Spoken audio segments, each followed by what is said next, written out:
नमस्कार दोस्तों। आज मैं आपको बाल मनोविज्ञान जिसके टॉपिक रीट में लगे हुए हैं उसकी एक एक यूनिट के मोस्ट क्वेश्चंस जो एग्ज़ाम्स में आए हुए हैं और एग्ज़ाम में आ सकते हैं उनको वन लाइनर के थ्रू आपको पढ़ाऊंगी। और मैं इसको डिटेल में भी पढ़ा सकती हूँ, पर हम जानते हैं कि रीट का एग्ज़ाम बहुत पास में है, तो इसको वन लाइनर के थ्रू ही हम सॉल्व करेंगे। इसमें जितने भी मोस्ट फैक्ट हैं वो मैं आपको इसमें प्रोवाइड करवाऊंगी। तो इसमें सबसे पहला टॉपिक हम लेंगे बाल विकास। इसका पहला क्वेश्चन है, बालक का विकास वातावरण से प्रभावित होता है तथा वातावरण से अभिप्राय हमारे चारों तरफ फैली वस्तुएं हैं। यह कथन किसका है? तो यह कथन है जिम्बर्ट का। अगला है, बालक का विकास गर्भावस्था से ही शुरू हो जाता है। यह कथन किसका है? ये कथन है श्रीमती हरलॉक। बाल विकास आंदोलन की शुरुआत 19वीं सदी के अंत में कौन से देश से की गई? तो इसका आंसर होगा अमेरिका। अमेरिका से बाल विकास आंदोलन की शुरुआत हुई। अगला क्वेश्चन है, बालक के विकास को प्रभावित करने वाले कारक। ये क्वेश्चन बहुत बार हर एग्जाम से हर एग्जाम्स में ही पूछा गया है, चाहे वो लेक्चरर की हो, चाहे सेकेंड ग्रेड हो, चाहे रीट हो। इसमें ऑप्शन दोनों भी दिए जाते हैं और अलग अलग भी इनको दिया जाता है। ए में वंशक्रम दे दिया, बी में वातावरण दे दिया, सी में उपयुक्त दोनों दे दिए, डी में दे दिया उपयुक्त में से कोई नहीं। तो इसका आंसर होगा वंशक्रम व वातावरण दोनों। बालक के विकास को ये दोनों ही प्रभावित करते हैं, वंशक्रम और वातावरण। बालक के विकास के समय प्रारंभ में शरीर के निर्माण में कुल कितने गुणसूत्र मदद करते हैं? तो यहाँ पे होगा 44 काय गुणसूत्र। कुल गुणसूत्रों की संख्या होती है 46। कुल गुणसूत्र होते हैं 46। इनमें से 44 तो होते हैं काय गुणसूत्र और 2 होते हैं लिंग गुणसूत्र। 44 जो काय गुणसूत्र हैं वो शरीर के निर्माण में योगदान देते हैं और बाकी बचे हुए 2 गुणसूत्र लिंग का निर्धारण करते हैं। बालक जीवन की शुरुआत कितनी कोशिकाओं से होती है? 1 कोशिका से। इसका इंग्लिश नाम भी हमको ध्यान रखना होगा, ZYGOTE, जायगोट। अगला है, विकास का अर्थ है। विकास का अर्थ है परिपक्वता एवं अनुभव के फलस्वरूप होने वाले परिवर्तनों की श्रृंखला। ठीक है। अगला है, विकास कभी न समाप्त होने वाली प्रक्रिया है। यह विचार किस सिद्धांत से संबंधित है? तो यह है निरंतरता का सिद्धांत। मतलब विकास लगातार गर्भाधान से लेकर मृत्यु तक चलने वाली प्रक्रिया है। अगला है, बाल विकास आंदोलन के जनक। तो बाल विकास आंदोलन के जनक है स्टैनले हॉल। अगला क्वेश्चन है, वे सभी तत्व जो बालक को जीवन पर्यंत प्रभावित करते हैं वे ही वातावरण है। यह परिभाषा किसने दी है? वुडवर्थ ने। तो ऐसी 3 परिभाषाएं हैं जिनमें केवल एक शब्द का हेरफेर है, बाकी परिभाषा सेम है। तो वहाँ हम कंफ्यूज हो जाते हैं एग्जाम में कि ये किसकी परिभाषा है। तो मैंने तीनों परिभाषाएं लिखी हैं।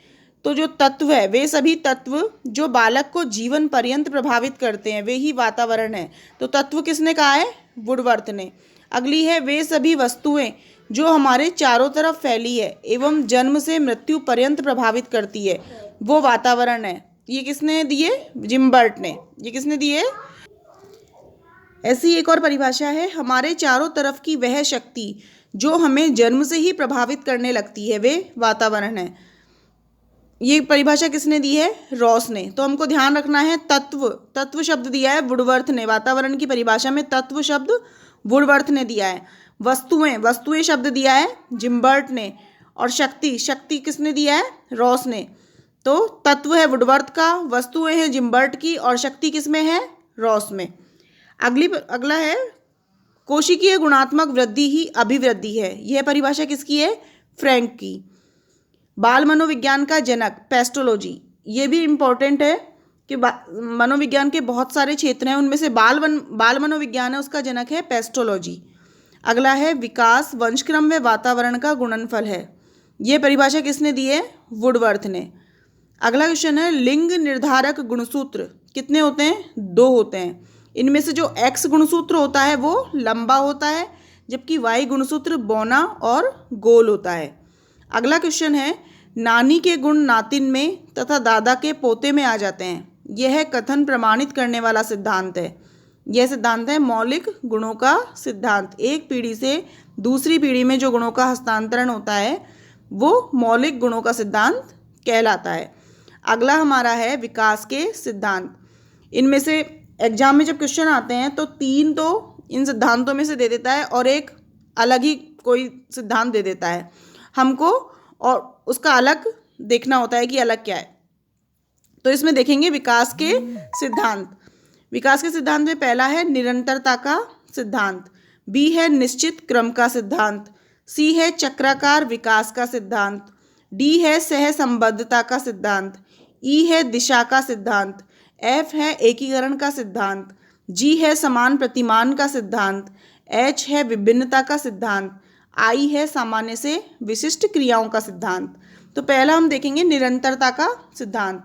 इसकी एक एक लाइन में हम समझ लेते हैं। निरंतरता के सिद्धांत में क्या होता है, एक बालक में गर्भावस्था से लेकर जन्म के बाद की अवस्थाओं में जीवन पर्यंत विकास निरंतर बना रहता है। इसी तरह निश्चित क्रम का सिद्धांत, एक बालक में होने वाले जो गामक विकास हैं, जितने भी गति वाले गामक विकास हैं, वो सदैव एक निश्चित क्रम में होते हैं। जैसे हम भाषा का क्रम देखें तो भाषा में LSRW के क्रम में ही भाषा का विकास होता है, मतलब लिसनिंग, स्पीकिंग, रीडिंग और राइटिंग।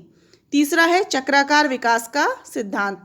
इसका अर्थ है बीच बीच में रुकना तथा फिर संतुलन में लाकर वापस शुरू होना। जैसे कोई भी विकास है वो बीच में रुकता है, फिर संतुलन में आकर वापस से शुरू होता है। इसको हम वर्तुलाकार सिद्धांत भी कहते हैं। अगला है सहसंबद्धता का सिद्धांत। इसका मतलब है एक विकास दूसरे विकास से संबंधित होता है। मतलब शरीर में अगर किसी एक अंग का विकास हो रहा है, एक चीज का विकास हो रहा है, जैसे मान लीजिए अब शारीरिक विकास है तो मानसिक विकास भी उससे सहसंबंधित ही होगा। सामाजिक विकास, जितने विकास हो रहे हैं वो आपस में एक दूसरे से संबंधित होते हैं। दिशा का सिद्धांत, दिशा का है विकास सिर से पैर की ओर, सिर से पैर की ओर, मतलब मस्तकोन्मुखी विकास होता है। फिर है एकीकरण का सिद्धांत, शरीर के अंगों का संचालन, एक एक अंग से सीखते हुए संपूर्ण अंगों का संचालन सीखना। एकीकरण में क्या है, शरीर का बच्चा जब होता है तो वो एक एक अंग से संपूर्ण शरीर का संचालन करना सीख जाता है। हमने देखा होगा पहले वो पीठ के बल लेटा है, फिर वो पलट के पेट के बल लेटना शुरू करता है। धीरे धीरे वो पूरे हाथ को ही काम में लेता है, किसी भी चीज़ को पकड़ने के लिए पूरे हाथ को काम में लेता है। फिर हम देखते हैं कि वो उंगलियों से उन सामानों को पकड़ता है। तो इस तरह शरीर के अंगों का संचालन करना सीखता है। अगला है समान प्रतिमान का सिद्धांत। इसमें जब भी कोई जीव नए जीव को जन्म देता है तो अपने समान ही संतति को जन्म देता है। जैसे मनुष्य मनुष्य को ही जन्म देता है, बंदर बंदर को ही जन्म देता है, खरगोश खरगोश को ही जन्म देता है। फिर अगला है विभिन्नता का सिद्धांत। इसका मतलब है एक ही माता पिता के अलग अलग संतानों के विकास में विभिन्नता होती है। जैसे किसी के 4 बच्चे हैं तो जरूरी नहीं है कि वो एक जैसे हों, उनका विकास एक जैसा हुआ हो, उनकी शारीरिक स्थिति, उनकी मानसिक स्थिति एक जैसी हो, उन सब में विभिन्नता पाई जाती है। अगला है सामान्य से विशिष्ट क्रियाओं का सिद्धांत। इसमें भी वो ये कि पहले बच्चा सामान्य क्रियाएं करना सीखता है, सामान्य क्रियाओं से वो विशिष्ट क्रिया, जैसे उंगलियों से पेन पकड़ना एक विशिष्ट क्रिया है। सामान्य हाथ से किसी भी चीज़ को पकड़ने के लिए हाथ का काम में लेना एक सामान्य क्रिया है। उसी तरह एक लिखना, पेंसिल पकड़ के लिखना एक विशिष्ट क्रिया है। तो इस तरह ये विकास के सिद्धांत हैं। आगे हम इसी मतलब मनोविज्ञान को ही आगे और क्वेश्चंस के थ्रू हम समझने का प्रयास करेंगे। अगर आपको मेरा प्रयास अच्छा लग रहा है तो प्लीज़ आप मेरे वीडियो को लाइक कीजिए, मेरे चैनल को सब्सक्राइब कीजिए। मैं इसी तरह आपके जो रीड के मनोविज्ञान के टॉपिक हैं, आपके मोस्ट जो फैक्ट हैं, उनको इसी तरह आपको करवाऊंगी। चलिए मिलते हैं नेक्स्ट वीडियो में। बाय।